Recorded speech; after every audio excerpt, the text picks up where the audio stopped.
Very good afternoon to all of you.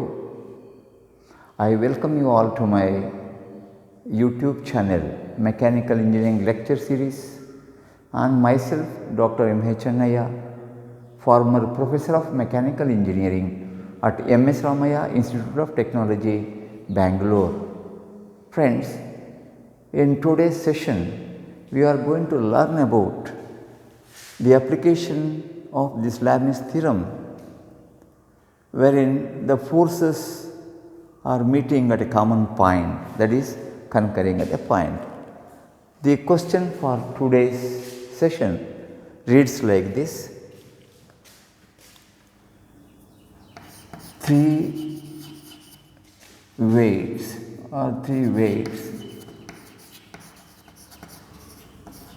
of P each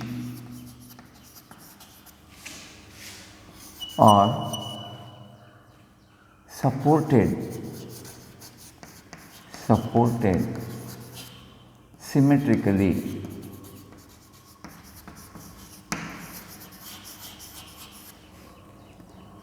using a string as shown.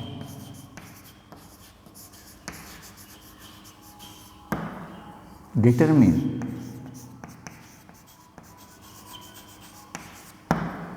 the value of angle alpha.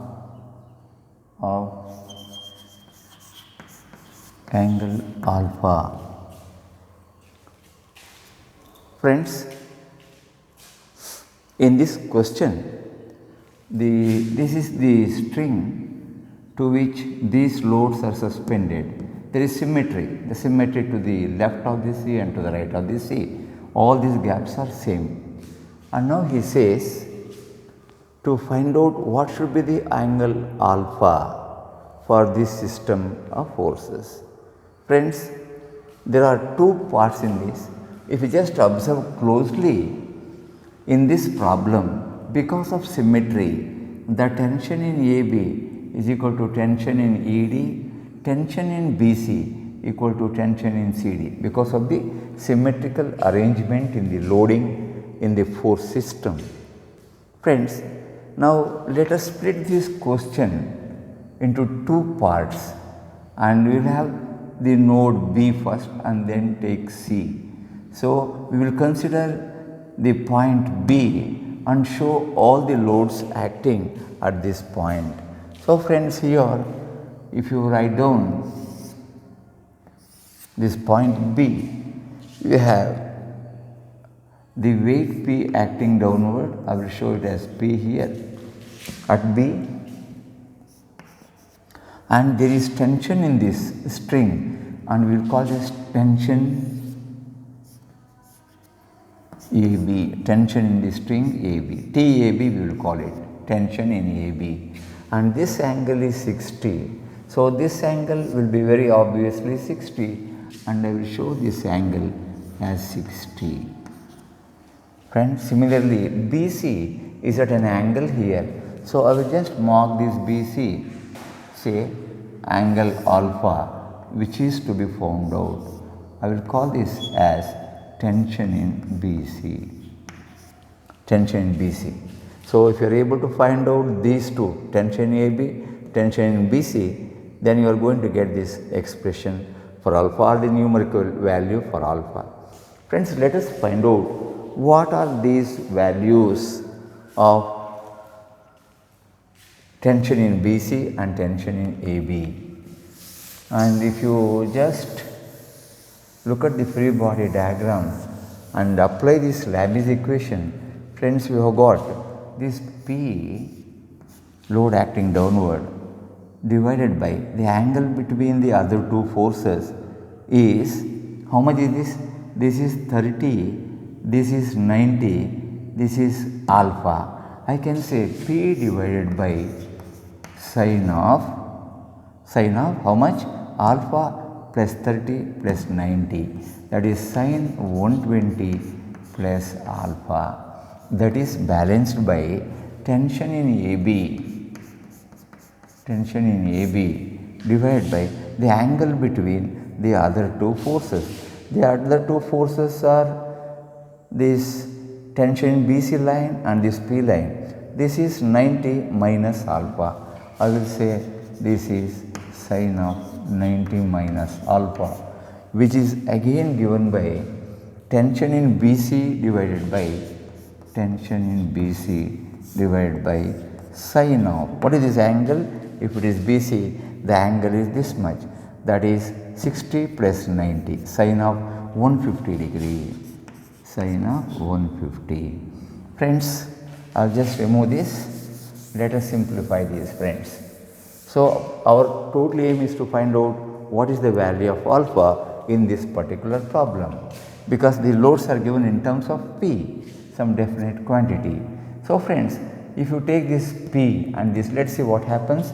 So, if you take the first and the last, or anything you can take now. So, I will say from these two, if you simplify, you will get P divided by sine of 120 plus alpha.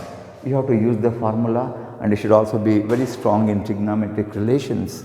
So, this is sine of A plus B is sine A cos B, sine A cos B, B is alpha, plus cos A sin B is sin alpha.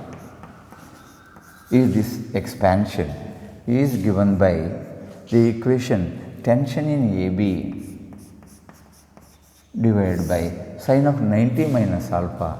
This is sin 90 sin A cos B minus cos A cos 90 then sin alpha cos A sin B.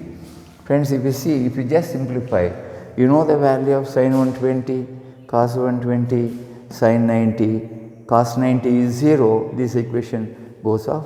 So, we will get cos alpha here, I can write down here, this is tension in AB divided by sin 90 is 1. So, I am left with cos alpha for this expression, cos 90 is 0, this is 0. So, tension AB divided by cos alpha is this equation. Friends, if we simplify this, so in terms of P, you are getting an equation like this, 0.5 P is equal to TBC, tension in BC, multiplied by 0.866 cos alpha minus 0.5 sin alpha. This is one equation you get. You can call this equation number 1. Friends, and similarly, if you consider the tension in BC and equate to this P, you get the other relation, tension in BC is equal to P by 2 sin alpha.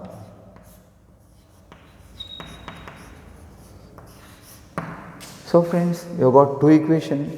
One is in terms of P.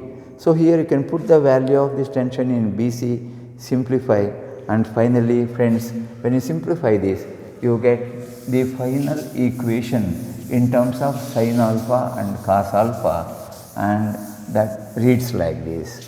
So, finally, if you simplify, you get 1.732 cos